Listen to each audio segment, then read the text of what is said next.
A lot of times, you might be presented with the pie chart questions on the test. This is an example of this type of question. You need to calculate petroleum consumption. The ratio between natural gas, petroleum, coal, nuclear power, and renewables consumption is 8:6:4:3. The total consumption of energy is $3 billion. So, how much in US dollars was consumed in form of petroleum? You're presented with 4 different choices. Choice A, 510 million. Choice B, 610 million. Choice C, 750 million. And choice D, $600 million. Do you see the answer? Do you know how to calculate these types of problems? Give yourself 10 to 15 seconds, maybe 20 to 30 seconds to see if you can come up with the solution. Ready or not, I am going to go ahead and reveal the solution and the way to solve these types of problems on the test.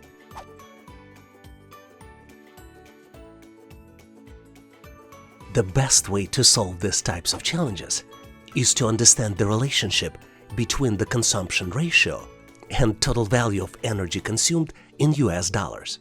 If we add up of all the units in the ratio, we will get to the sum of 24, because 8 plus 6 plus 4 plus 3 and plus 3 equals 24.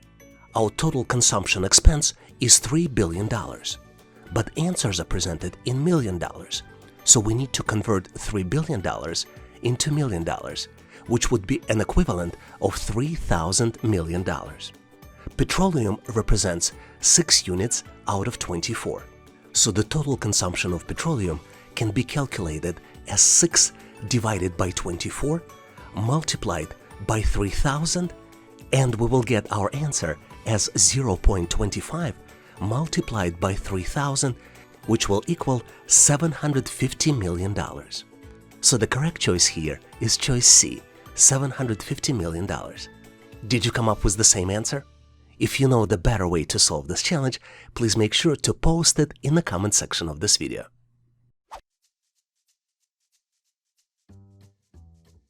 A lot of times you might get a question which asks you to determine the sales increase. You're typically presented with the graph, which shows lines that represent different sales. In our case, we are represented with the chart that shows sales of cardio equipment from January to June, sales of bikes represented by the blue line, sales of elliptical represented by the orange line, and sales of treadmills are represented by the gray line. The question asks you to determine largest sales increase. Specifically, you need to determine which period represents the largest 1 month's number of item sales increase for cardio equipment sales. You have 4 different choices. Choice A, bikes from January to February. Choice B, bikes from February to March. Choice C, ellipticals, March to April. And choice D, treadmill, May to June. Do you see the answer? You may need to look closely to determine the correct answer for this question. Give yourself 5 to 10 seconds to see if you can come up with the right solution. Are you ready? We're going to move forward and cover the answer for this problem and get to the solution together.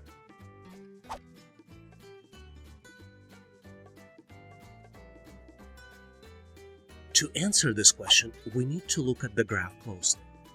For each data point on the graph, we need to determine the actual value.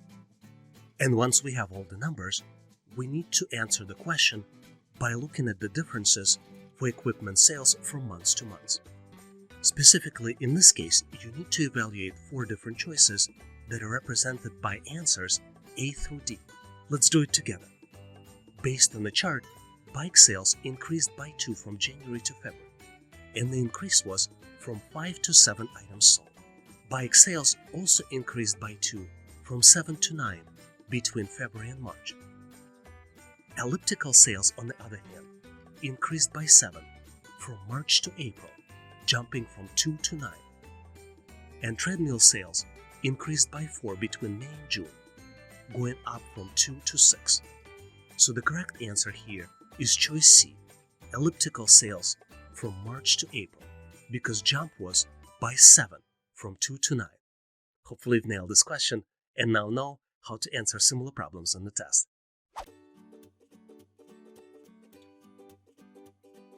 Here's a cool question which tests your knowledge of percentages. You're presented with the chart which shows average cryptocurrency price. And question tells you that the chart shows the average price of cryptocurrency for each month from January to May. And the question is, what is the highest approximate percentage price increase between 2 consecutive months? You're presented with 4 different choices. Choice A, 60%. Choice B, 70%. Choice C, 80%. And then choice D, 90%. Give yourself 10 to 15 seconds, maybe 20 to 30 seconds, depending how well you are with calculations. Did you figure it out? Let's go ahead and get to the correct solution together. This challenge, we need to analyze the chart first. And there are only 2 consecutive months with the price increases. Price goes up from January to February, and then from February to March. And price goes down from March to April, and price goes down from April to May as well. So let's look at 2 months with price increases closely. Between January and February, price went up from $10 to $15. So the difference is 15 minus 10 equals 5. Between February and March, price went up from $15 to $27. So the price increase is calculated by subtracting 15 from 27, and the result is 12. Let's calculate the percentage increase. Between January and February, price increased by 50%. This is calculated by dividing 5 by 10 and multiplying by 100%. The end result of this is 50%. Between February and March, price increased by 80%. And this is calculated by dividing 12 to 15 and multiplying by 100%. The end result of this calculation is 80%. So the correct choice here is choice C, 80%. Hopefully you've nailed this question and now know how to answer similar problems on the test.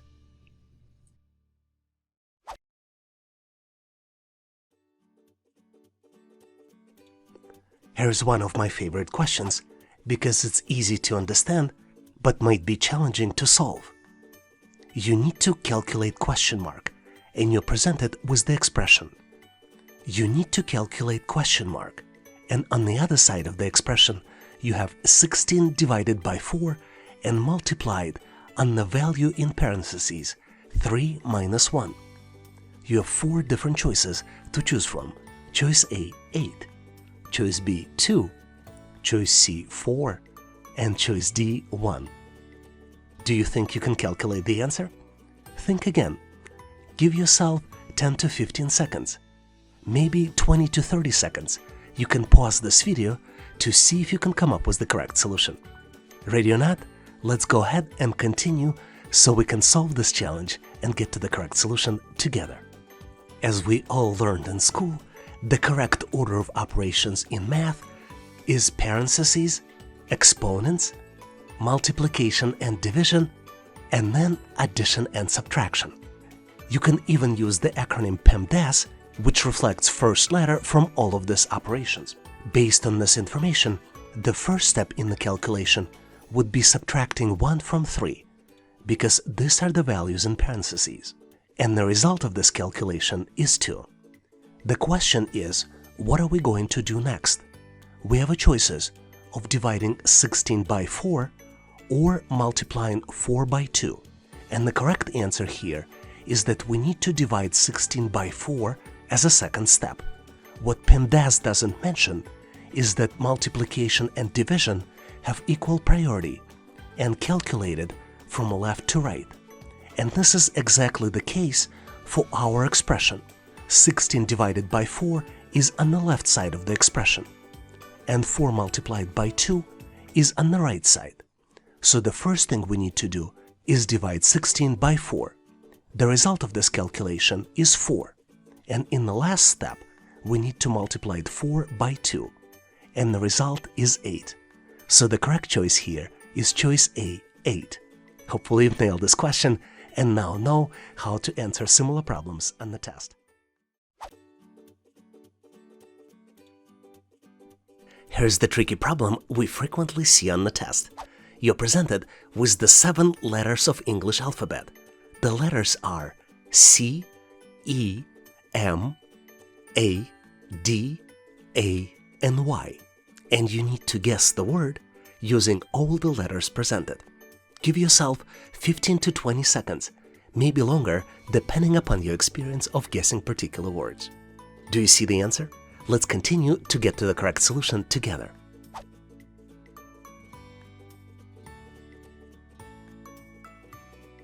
The correct answer here is the word academy, which is spelled as A-C-A-D-E-M-Y. Did you guess any other words that might meet the criteria of the original question? Please make sure to post them in the comment section of this video so we all can learn. And if you're looking to get better solving word puzzles, make sure to try crosswords as well as the Scrabble game.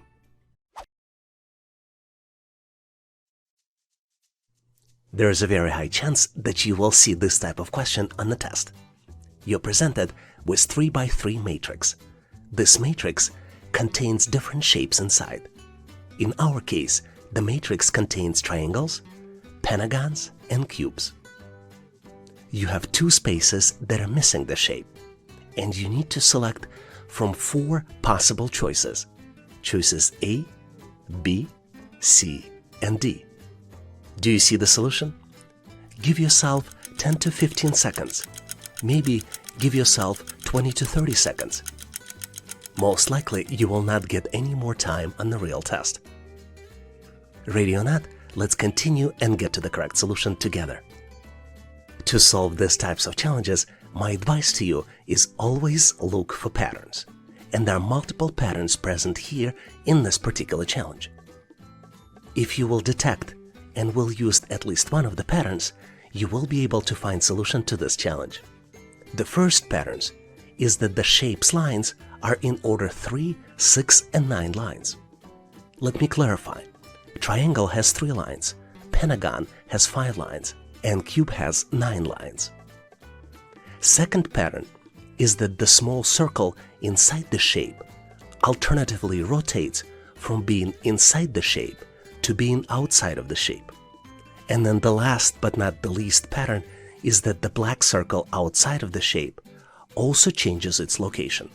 So if you follow the pattern and look closely at the possible choices, you will calculate that the correct answer to this challenge is choice C. Hopefully you've nailed this question and now know how to answer similar problems on the test.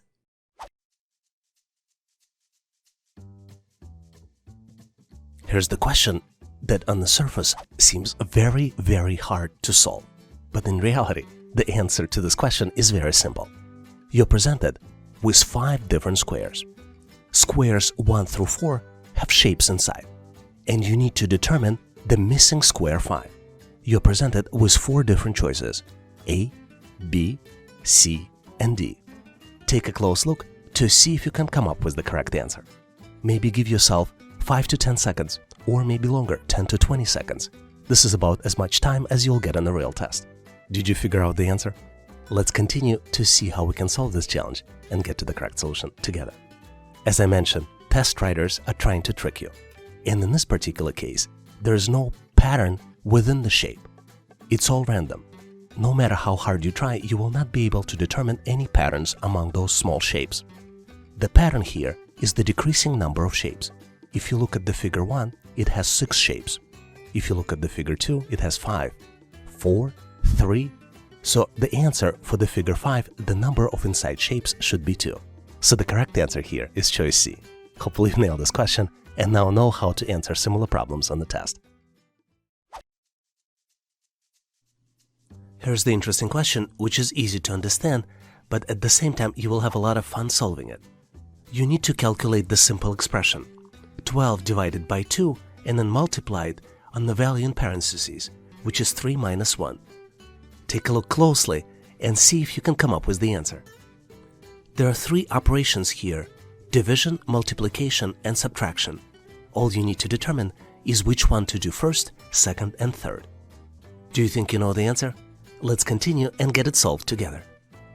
The order of operations in math tells us that the first expression we need to solve is in parentheses. We first need to calculate 3 minus 1. And obviously the answer is 2. The big question is, what do we do next? The order PEMDAS tells us that we need to do multiplication and division. But what order doesn't mention is that we need to do it from left to right. And what's interesting, the acronym itself is a little bit confusing because it shows multiplication first and then division. But in our case, we need to do division first and divide 12 by 2, and then do multiplication. Once we divide 12 by 2, we get to 6, and the final expression we need to solve would be 6 multiplied by 2. So the correct answer here is 12. So did you solve this challenge on your own? Was it easy for you? Please share your thought process and your solution in the comment section of this video. Here's a very cool question that you frequently see on the test. You're presented with 4 rectangles. In each one of these rectangles, there are different shapes. Each shape is of the different color. 3 rectangles have shapes present, and 4th rectangle on the right has all the shapes missing. You have 4 different choices to identify the missing item in the sequence. Choices A, B, C, and D. Do you think you can come up with the answer? Give yourself some time. You can pause this video to see if you can identify the pattern. Give yourself 5 to 10, maybe 10 to 15 seconds. This is about as much time as you will get in the real test. Did you figure out the solution? Let's continue to see how we can get to the correct solution together.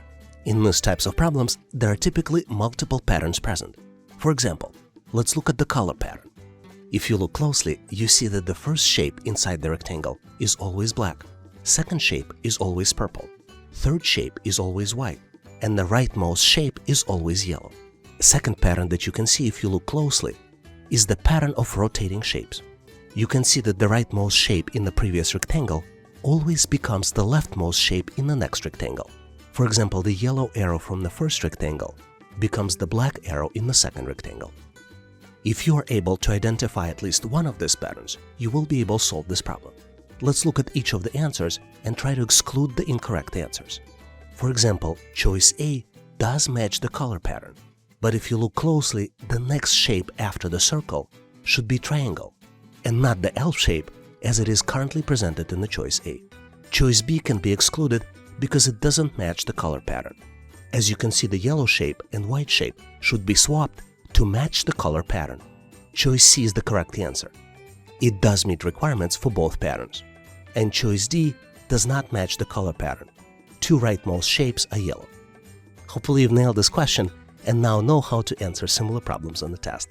But in case you need more questions like this, please make sure to check out my ebook in the description section of this video. And now, here's the practice problem for you. You're presented with the chart that shows average price of cryptocurrency. And this chart shows the average price for each month from January to May. You need to calculate what is the highest approximate percentage price increase between 2 consecutive months. And you're presented with 4 different choices. Choice A, 60%, choice B, 70%, choice C, 80%, and choice D, 90%. If you know the answer, please make sure to post it in the comment section of this video so I can give you the feedback. Thanks for participating and good luck! Here's one of the frequently used questions to test your understanding of the percentages. Candidate is taking a test, so imagine yourself, with 60 multiple choice questions and answered 60% of the first 20 questions correctly so far. So, what percent of the remaining questions does candidate need to answer correctly to get 70% rate on the test? You're presented with 4 different choices. Choice A, 60%, choice B, 65%, choice C, 70%, and choice D, 75%. Do you see the answer? Take a close look and possibly get yourself a piece of paper or use Microsoft Excel to do the calculations. Or maybe you can do all the calculations in your head. That would be amazing. Give yourself 15 to 20 seconds. This particular question might require a lot of steps, so give yourself some time and try to solve it. Ready or not, I am going to move forward and reveal the correct answer as well as the solution. As I already mentioned, this is a multi-tiered question, and it requires you to do multiple calculations to get to the correct answer. So the first calculation we would need to do is how many questions have already been answered correctly by the candidate. And the answer is calculated by multiplying 20 questions by 60%. So the answer is 12 questions have already been answered correctly so far by the candidate.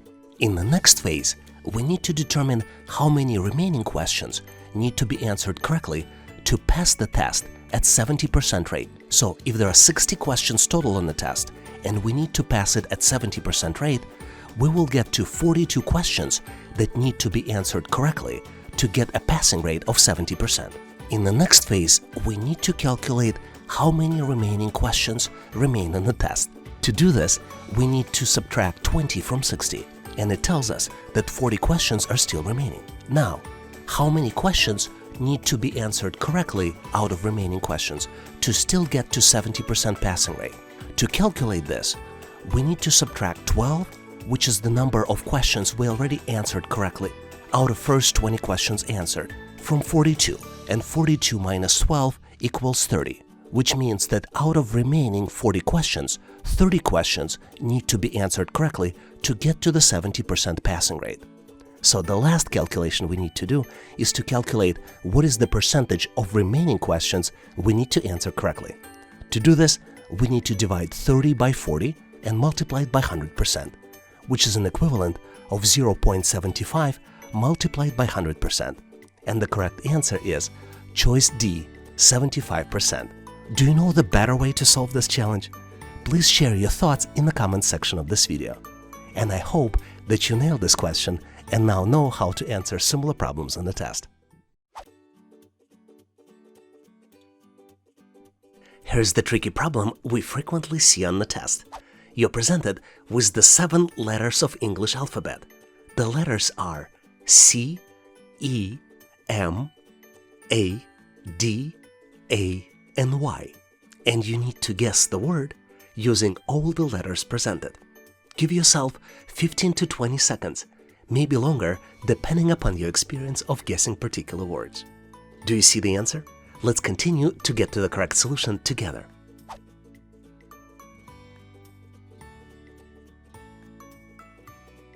The correct answer here is the word academy, which is spelled as A-C-A-D-E-M-Y. Did you guess any other words that might meet the criteria of the original question? Please make sure to post them in the comment section of this video so we all can learn.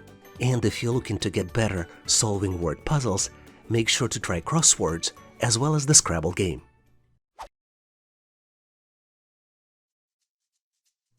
There is a very high chance that you will see this type of question on the test.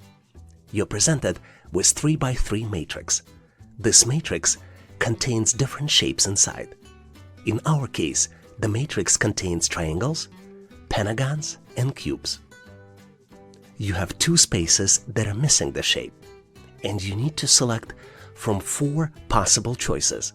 Choices A, B, C, and D. Do you see the solution? Give yourself 10 to 15 seconds. Maybe give yourself 20 to 30 seconds. Most likely, you will not get any more time on the real test. Ready or not, let's continue and get to the correct solution together. To solve these types of challenges, my advice to you is always look for patterns. And there are multiple patterns present here in this particular challenge. If you will detect and will use at least one of the patterns, you will be able to find solution to this challenge. The first pattern is that the shape's lines are in order 3, 6, and 9 lines. Let me clarify.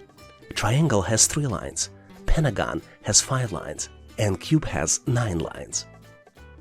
Second pattern is that the small circle inside the shape alternatively rotates from being inside the shape to being outside of the shape. And then the last but not the least pattern is that the black circle outside of the shape also changes its location. So if you follow the pattern and look closely at the possible choices, you will calculate that the correct answer to this challenge is choice C. Hopefully you've nailed this question and now know how to answer similar problems on the test.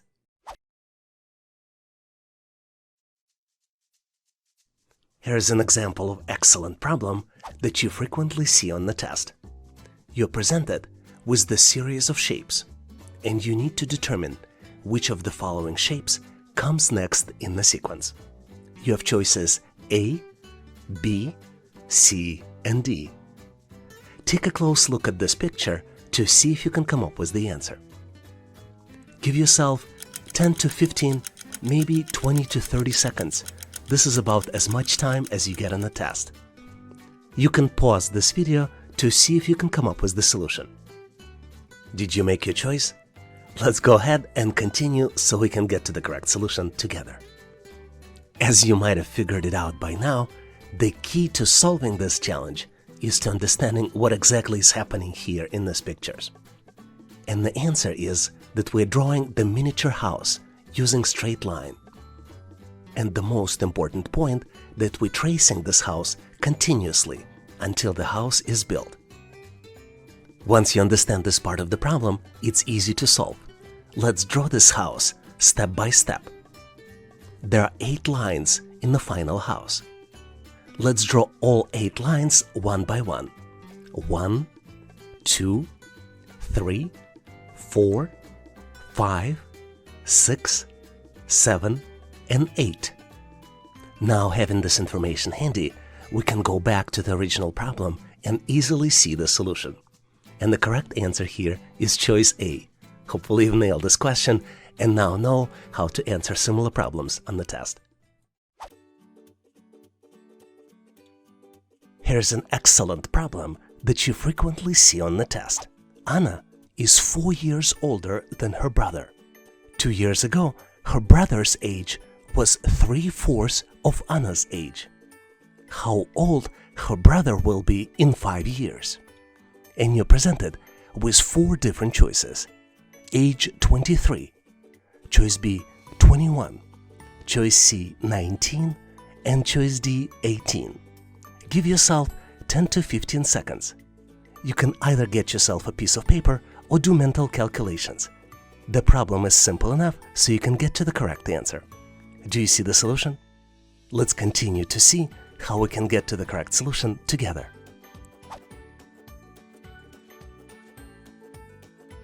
The coolest thing about this problem is that it seems simple, but in reality, it deals with 3 moments in time.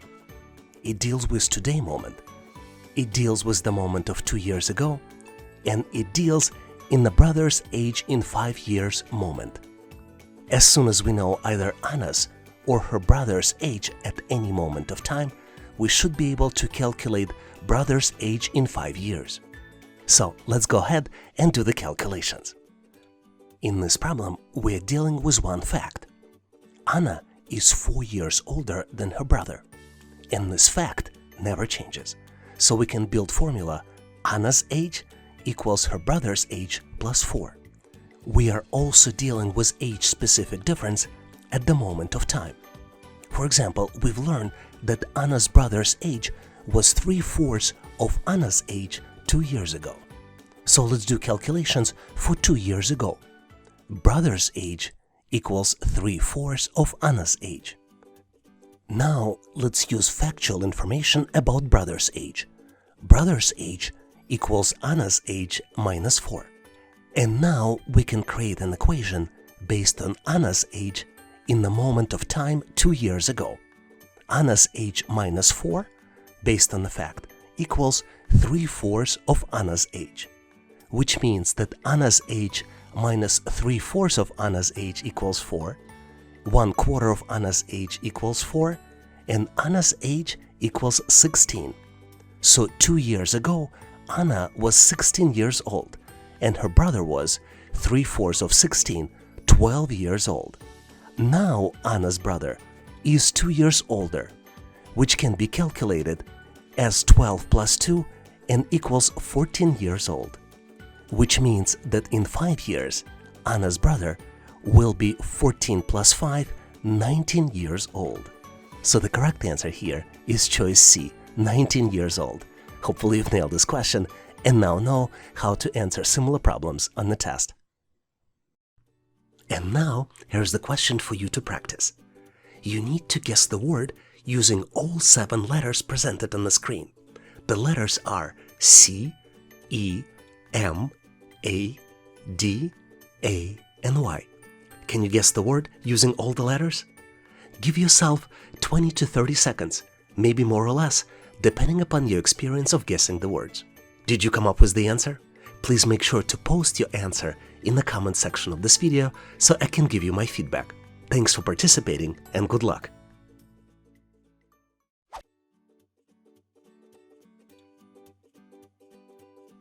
Here's the cool question which is frequently used in a test. You're presented with 3 expressions. Circle with the dot inside plus another circle equals 48. In the second expression, you add square plus circle and the result equaled 40. And in the third expression, you divide square by the diamond and the result is equal to. So you need to calculate the diamond. You're presented with 4 different choices. Choice A, 6. Choice B, 12. Choice C, 18. And choice D, 24. Can you do the math? Give yourself 10 to 15 seconds. Maybe 20 to 30 seconds, depending how quickly you are with the math. Ready or not, I am moving forward and going to reveal you how to do the calculation and solve this particular problem. If you think about it, the symbols that are presented for this problem are no different to x, y, and z that we're so used to in math. So let's look at the first expression from that standpoint. You see that the value of circle can easily be calculated. We do it by dividing 48 by 3, and the result is equal 16. So circle with the dot inside equals 16. In the next step, we need to calculate the square. Square equals 40 minus the circle, which equals 40 minus 16, and the result equals 24. And in the last step, we need to calculate the diamond. Diamond equals square divided by 2, which equals 24 divided by 2, and the result equals 12. So the correct answer is choice B, 12. Hopefully you've nailed this question on your own and now know how to answer similar problems on the test.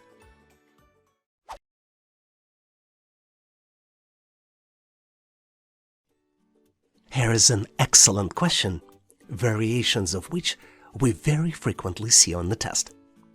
The pet store sells baby parrots and kittens. Inventory recorded 15 heads and 36 legs for all animals in the store. How many parrots and kittens are there in the store? And you have 4 different choices. Choice A, 2 kittens and 13 parrots. Choice B, 3 kittens and 12 parrots. Choice C, 4 kittens and 11 parrots. And choice D, 5 kittens and 10 parrots. Do you see the answer? Can you do the calculations and come up with the correct solution? Give yourself 10 to 15 seconds. Maybe 20 to 30 seconds by pausing this video and trying to do mental math and come up with the answer. Ready or not, let's go ahead and work on the solution together. You start to solve these types of challenges by looking at the facts. And we have 2 facts here. We have 15 total heads of animals in the store. And we also have 36 legs. We also know that each parrot has 2 legs and 1 head, and each kitten has 4 legs and 1 head. In fact, both animals have 1 head, and unless it's a fairy tale, I don't know any animal that have more than 1 head. So number of heads can be used to calculate total number of animals in the store. Because there are 15 heads, there are 15 animals in the store. Based on this information, we can create a formula. Number of parrots in the store plus number of kittens in the store equals 15. So based on this, we can calculate number of parrots.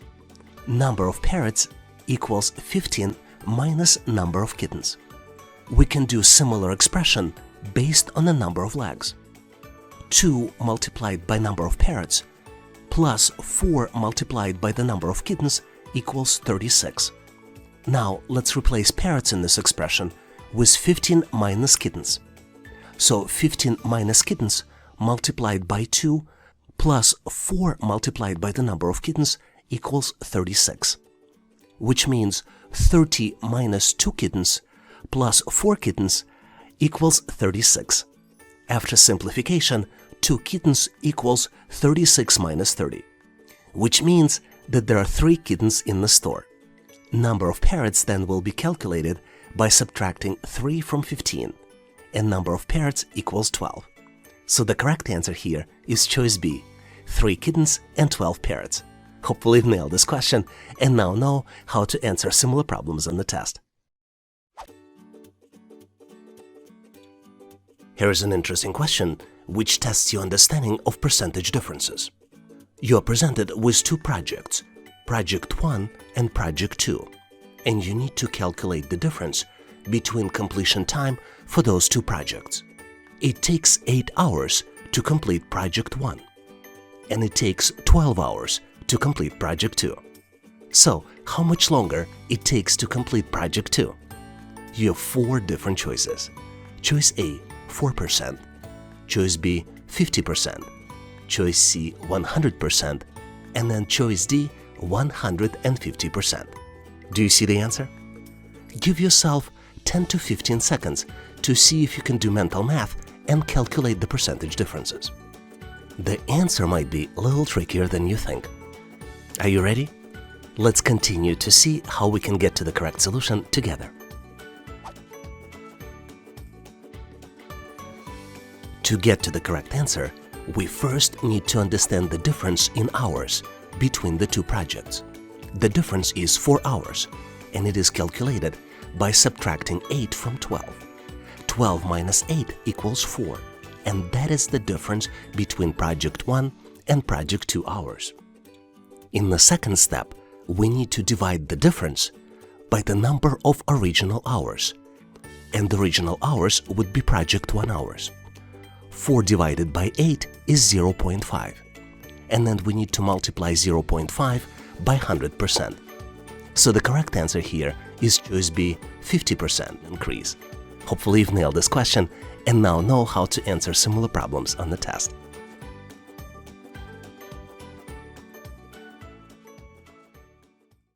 And now here's the question for you to practice. You're presented with the pie chart of United States energy consumption. Consumption consists of 5 different parts: natural gas, coal, nuclear, renewables, as well as petroleum. The ratio between natural gas, petroleum, coal, nuclear power, and renewables is 8 to 6 to 4 to 3 and to 3.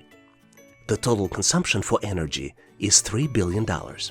So how much in United States dollars was consumed in form of petroleum? You're presented with 4 different choices. Choice A, $510 million. Choice B, $610 million. Choice C, $750 million. And choice D, $600 million. Can you calculate the answer? Give yourself 20 to 30 seconds and post your calculated answer in the comment section of this video so I can give you my feedback. Thanks for participating and good luck!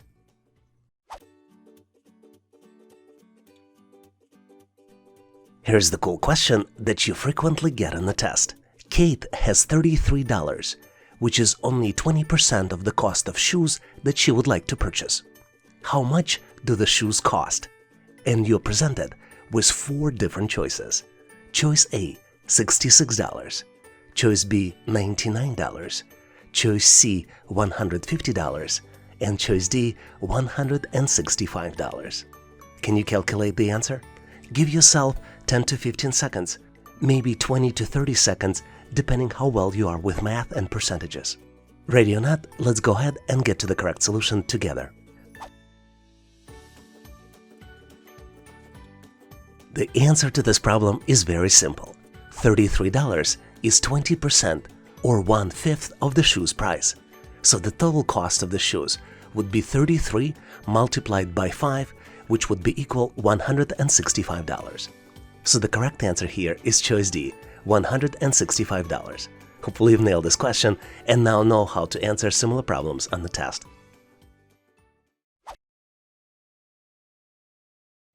Here's the cool simple question, which is frequently used to test mental math capabilities. There is an unknown number you need to determine. 1 was added to this number, then 2 was subtracted from the result, and then it was multiplied by 3 and then divided by 4. The result is 6. What is the unknown number? You have 4 different choices. Choice A, 6. Choice B, 8. Choice C, 9. Choice D, 12. Can you determine the answer? Give yourself 10 to 15 seconds. Maybe 20 to 30 seconds if you need more time. Ready or not, I am going to continue, reveal the correct answer as well as solution on how to solve these types of challenges. The best way to solve these types of challenges is to reverse the calculation by solving the problem backwards. So what we can do, we can multiply 6 by 4, then divide by 3, add 2 and subtract 1. And the result of these calculations is 9. Let's check to make sure it's correct, which is another good idea to do on the test. Let's put in parentheses 9 plus 1 minus 2, close parentheses, then multiply the result by 3, divide by 4, and the result will be equal to 6. So the correct choice here is choice C, 9. Hopefully you've nailed this question and now know how to answer similar problems on the test.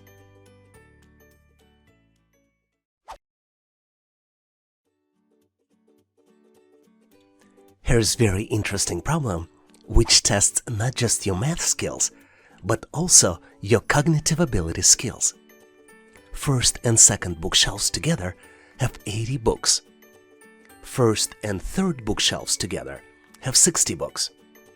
Second and third bookshelves together have 40 books. How many books are in there on each shelf? You have 4 different choices. For the first, second, and third bookshelves, in the choice A, you have 40, 40, and 20. In choice B, 50, 30, and 10. In choice C, 30, 50, and 10. And in the choice D, 55, 25, and 15. Do you see the answer? Can you calculate it? Can you? Or maybe you cannot. Maybe you can use some other tricks to solve this challenge. Give yourself 10 to 15 seconds, maybe 20 to 30 seconds by pausing this video to see if you can come up with the answer on your own. Ready or not, I am going to move forward so we can solve this challenge and get to the correct solution together. What's interesting about this problem is that there is no easy formula you can come up with. Maybe you're different, at least this is how it was in my case. So if you can come up with the formula, please make sure to post it in the comment section of this video. But what I did, I started looking at the facts. And the facts is that on the first and second bookshelves, we have 80 books. On the first and third bookshelf, we have 60. On the second and third, we have 40. And what's interesting about this fact is that each bookshelf is presented here twice. First is twice, second is twice, and then the third bookshelf also appears in these calculations twice. So what we can do here, we can calculate doubled number of books on all 3 bookshelves. We can do it by adding up 80 plus 60 plus 40, and the result will be equal to 180. Because 180 is the double number of books, we can calculate just the total of books on all 3 shelves. We can do it by dividing 180 by 2, and the result is 90. And now we can calculate the number of books on each and every shelf. So having this information handy and looking at the facts, we can calculate the number of books on each individual shelf. For example, the number of books on the first shelf can be calculated by subtracting 40 from 90, and the result will be 50. The number of books on the second shelf can be calculated by subtracting 60 from 90, and the result will be 30. And the number of books on the third shelf can be calculated by subtracting 80 from 90, and the result will be 10. So the correct answer here is choice B. There are 50 books on the first shelf, 30 books on the second shelf, and 10 books on the third shelf. Hopefully you've nailed this question and now know how to solve similar challenges on the test. And now it's your turn. I would like you to practice and try to answer this question on your own. Please analyze the question and post your answer as well as your rationale of how you did the calculations in the comment section of this video. You're presented with two squares. Smaller square is inside the larger square. Both squares have numbers in the corners. The larger square has numbers 15, 11, 32, and 23. The smaller square has numbers 22, 13, 5, and one number is missing. And this is the number you need to calculate. You have four different choices. Choice A, 1, choice B, 7, choice C, 12, and choice D, 17. Do you see the pattern? Can you calculate the correct number? Please post your answer in the comment section of this video so I can give you my feedback. Thank you for participating and good luck!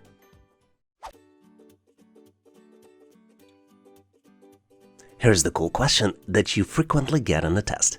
You're presented with four different letters, and you need to guess the word using all letters presented. The letters we have are W, O, B, and L. Can you guess the word?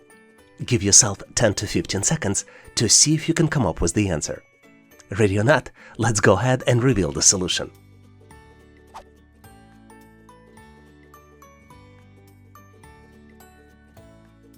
The correct answer here is ball, which is spelled as B-O-W-N-L. Hopefully you've nailed this question and now know how to answer similar problems on the test. Here's the cool problem, which is easy to understand, but might be a little tricky to solve. The box has 15 marbles of green, yellow, and orange colors. There are 7 times more of green marbles than yellow. How many orange marbles does the box have? You have 4 different choices. Choice A, 5, choice B, 7, choice C, 8, and choice D, 9. Can you calculate the answer? Or guess it? Or find out? Give yourself 10 to 15 seconds to see if you can come up with the solution. Let's continue to see how we can get to the correct solution together. Interesting problem, don't you think? To solve this type of problems, let's separate facts from the formulas. We have 2 facts. We have 15 total marbles, and marbles are of 3 different colors: green, yellow, and orange. And the formula that we are presented with is that there are 7 times more of yellow marbles than the green marbles. How does it help us? With this type of information, we can easily build the calculations, and we will base our calculation based off of yellow marbles. The calculations will be yellow marbles plus 7 multiplied by yellow marble plus orange marbles equals 15. Because 15 is a relatively small number, we can start guessing how many yellow marbles are in there.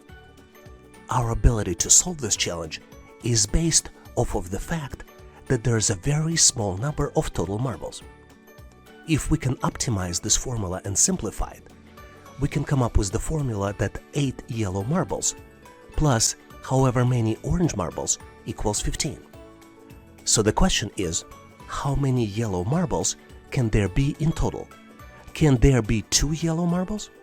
No, because if we will multiply 8 by 2, we will get to the total of 16 marbles, which is greater than the 15, which is the current total number of marbles. Based on this information, the box cannot have more than 1 yellow marble. And if there is only 1 yellow marble, there is going to be 7 green marbles, because we already have a formula that number of green marbles is calculated by multiplying 7 to the number of yellow marbles. So the only thing that's left is calculating how many orange marbles are out there. And we can easily calculate it by using the formula 8 plus x equals 15. So the x is calculated by subtracting 8 from 15. The x equals 7, The correct answer here then is choice B, 7. Hopefully you've nailed this question and now know how to answer similar problems on the test. Here's the cool question, variations of which we frequently see on the test. Young couple drove 1,200 miles in 3 days during their honeymoon. They drove 3 times more on the first day than on the last day, and the same mileage on the second day as on the first and third days combined. How many miles did they drive each day? You have 4 different choices. For the first, second, and third day, you have choices of A, 600, 400, and 200. Choice B, 550, 450, and 250. For choice C, you have 450, 600, and 150. And for choice D, you have 450, 700, and 150. Can you calculate the answer? Give yourself 10 to 15 seconds. You can use a piece of paper or you can do mental math. Now let's continue to see how we can get to the correct solution together. 1,200 miles together with your loving partner, what could be the better time to spend? Anyway, let's first look at the facts. There are 2 facts that I'd like to point out. Fact number 1 in this problem is that on the third day, they drove 1/3 of the first day miles. They probably got tired, right? And the second fact is on the second day, they drove first day miles plus third day miles combined. So what's interesting here, can we base our calculations based off of the last day mileage? And what I mean by that is that can we use the third day miles as x in the expression we're trying to build? Based on this information, on the first day, they drove 3x miles. On the second day, they drove 3x plus x miles. In total, they drove 1,200 miles. So now we can build an expression 3x in parentheses 3x plus x, and then plus additional x equals 1,200 miles. Let's do the calculation for x, which also represents the third day. X equals 1,200 divided by 8, which is 150 miles. And this is how many miles they drove on the third day. On the first day then, they drove 3 multiplied by 150, which is an equivalent of 450 miles. And on the second day, they drove 450 plus 150 equals 600 miles. So the correct choice here is choice C. On the first day, 450 miles, second day, 600 miles, and on the third day, 150 miles. The cool thing is that you didn't just get ready for the test, but in case you have honeymoon coming up and are interested in 3-day driving trip and have couple good locations in mind, you know how you would calculate the miles for your planned trip. It is guaranteed that you will get questions like this almost on any test. You're presented with different shapes, and you need to identify the missing shape in the sequence. You're presented with 4 different choices. Choices A, B, C, and D. Obviously, you need to look and identify the pattern. Do you see the pattern? Let's continue to see how we can get to the correct solution and solve this challenge together. Let me first explain you the different shapes we see in the picture. Let's start with the inside diamond. You see that inside small diamond changes the colors. We have 2 black inside diamonds, then 2 white inside diamonds, and then inside diamond in the shape 5 is also black. Do you see the pattern? Now, there is also a pattern of outside triangles. You see that outside triangles in the shapes 1 and 2 are black, in the shapes 3 and 4 are white, and in the shape 5 are black. Does it ring a bell? Doesn't give you a pattern? And then the third pattern are the sides of the larger diamond. If you look closely, you see that the sides of the larger diamonds in the first shape are black, then we have 2 white shapes, and then 2 blacks again. Let's recap. Shape 2 is the first shape in the pattern, shape 3 is the second shape in the pattern, shape 4 is the third shape in the pattern, and then shape 5 is the fourth and last step in the pattern. If you look closely at the shape 1 in the picture, you see that this represents the last shape in the pattern. So the correct choice here for shape 6 would be to select the first shape in the pattern, which is the matching answer for the choice B. So the correct answer here is choice B. Hopefully you've nailed this question and now know how to answer similar problems in the test. Thanks for watching. If you liked the content, please give us a like and consider subscribing. Thank you for your endorsement, support, and patronage. Please also check out additional resources in the description section of this video. I also encourage you to check resources page on our website, howtoanalyzedata.net. Please leave your feedback, corrections, or suggestions in the comment section of this video. And all the best on your journey. I'll see you in my next video.